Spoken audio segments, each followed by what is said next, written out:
नमस्कार बच्चों, मैं हूं प्रवीण कुमारी। लाई हूं आपके लिए एक मजेदार चित्रकथा। कहानियां तो आपने बहुत सुनी होगी, पर क्या आप चित्रकथा के बारे में जानते हैं? चित्रकथा वह कहानी होती है जिसमें शब्दों के साथ साथ कुछ तस्वीरें भी होती हैं। वह तस्वीरें कहानी को और भी ज्यादा रोचक बना देती हैं। हम शब्दों को पढ़ते हैं, साथ ही चित्रों को देखकर समझते हैं कि पात्र क्या सोच रहे हैं और कैसा महसूस कर रहे हैं। तो चलो बच्चों, आज की चित्रकथा का नाम है नकली हीरे। जी हाँ, नकली हीरे। यह कहानी है एक बुद्धिमान राजा और उसके सच्चे दरबारी की। बहुत समय पहले की बात है। काननपुर नाम के राज्य में एक वृद्ध और बुद्धिमान राजा राज करते थे। उनका एक ही बेटा था, जिसके लिए राजा बहुत चिंतित थे। मैं अधिक दिन तक जीवित नहीं रहूंगा। मेरे बेटे को एक सच्चा सलाहकार चाहिए। कौन बनेगा इसका मार्गदर्शक? इसी समस्या का हल करने के लिए राजा ने एक दिन दरबार लगाया। सभी दरबारी आए और राजा ने सीधा सा सवाल पूछा, क्या मैं बुद्धिमान और ईमानदार हूं? सबने बारी बारी से कहा, जी महाराज, आपसे बढ़कर कौन?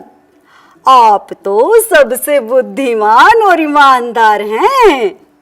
राजा ने मुस्कुराते हुए हर दरबारी को एक एक हीरा इनाम में दे दिया। सब दरबारी प्रसन्न होकर चले गए, पर एक दरबारी चुपचाप एक कोने में खड़ा रहा। राजा ने पूछा, आप चुप क्यों हैं? आपका उत्तर क्या है? नवयुवक ने कहा, महाराज, दूसरों ने तो आपको प्रसन्न करने वाले उत्तर दिए हैं, पर क्षमा कीजिएगा, मेरा उत्तर वैसा नहीं है। फिर भी हम सुनना चाहते हैं।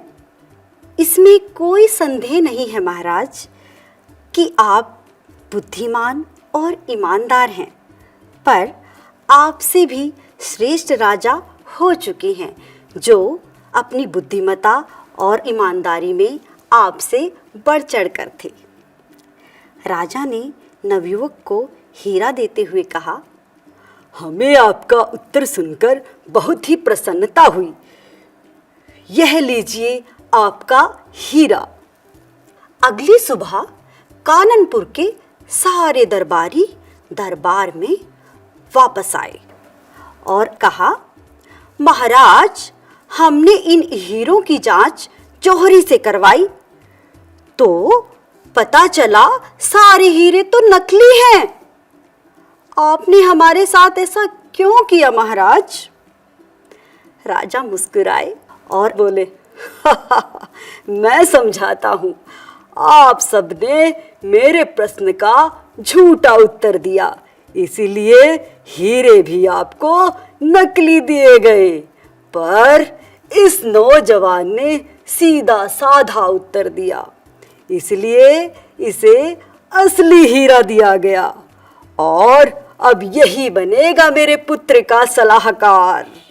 तो बच्चों, कैसी लगी आपको यह चित्रकथा? आनंद आया ना आपको? अच्छा, यह बताओ, अगर आपको इस चित्रकथा का कोई दूसरा नाम रखना होता तो आप इसका नाम क्या रखते? मैंने तो एक नाम सोच लिया, सच्चाई का इनाम।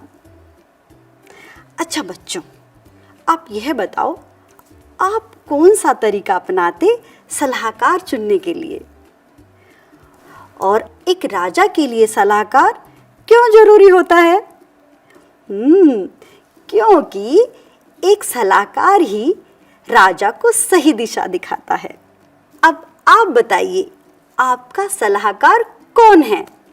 आपके माता पिता, भाई बहन, दोस्त, कोई टीचर या कोई और? और अगर नहीं है तो आप देखिए आप किसको बना सकते हैं अपना सलाहकार। अब मैं आपसे विदा लेती हूँ और मिलते हैं एक फिर नई चित्रकथा के साथ। तब तक के लिए नमस्कार।